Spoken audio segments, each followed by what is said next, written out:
विकास दिव्य कीर्ति ने दिखाया बड़ा दिल, कोचिंग हादसे पर कर दिए 2 बड़े ऐलान। दिल्ली में कोचिंग हादसे पर चुप्पी की वजह से सवालों में घिरे विकास दिव्य कीर्ति ने पीड़ित स्टूडेंट्स की मदद के लिए 2 बड़े ऐलान किए हैं। प्रतिक्रिया में देरी के लिए माफी मांग चुके विकास दिव्य कीर्ति ने एक तरफ जहां हादसे में जान गंवाने वाले स्टूडेंट्स के परिवारों की आर्थिक सहायता का ऐलान किया, तो दूसरी तरफ इस कोचिंग के अन्य स्टूडेंट्स को मुफ्त क्लास देने की भी घोषणा की। विकास दिव्य कीर्ति के संस्थान दृष्टि IAS के आधिकारिक एक्स हैंडल से शुक्रवार को बयान जारी किया गया।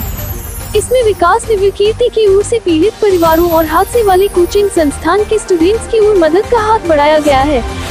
दिव्य कीर्ति ने पीड़ित परिवार को 10-10 लाख रुपए देने की घोषणा करते हुए कहा कि कोई भी राशि बच्चों के न रहने की पीड़ा नहीं मिटा सकती है।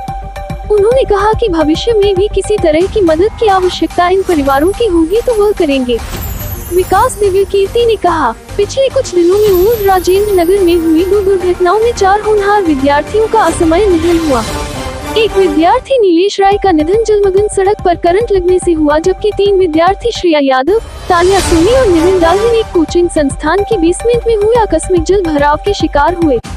ये समय निश्चित तौर पर चारों बच्चों के परिवारों के लिए अत्यंत कठिन है। इस अपार दुख में हम उनके साथ खड़े हैं।